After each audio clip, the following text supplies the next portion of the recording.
Cockroach জনতা পার্টির আন্দোলনকারীদের ব্যবহৃত শব্দ নিয়ে আক্ষেপ প্রকাশ করেছেন ভারতের প্রধানমন্ত্রী নরেন্দ্র মোদী।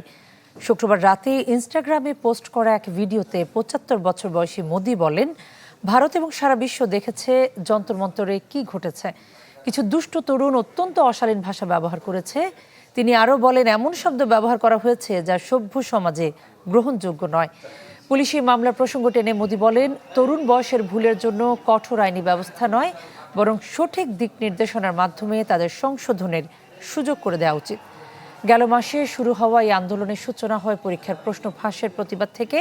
পরে তা বেকারত্ব, সুশাসনের অভাব এবং সরকারের নানা ব্যর্থতা নিয়ে বিস্তৃত জন অসন্তোষের রূপ নেয়। আন্দোলনের চাপের শেষ পর্যন্ত পদত্যাগ করেন তৎকালীন শিক্ষামন্ত্রী ধর্মেন্দ্র প্রধান। गुमराह को राह दिखाना कठिन होता है, लेकिन कठिन काम हमको करना।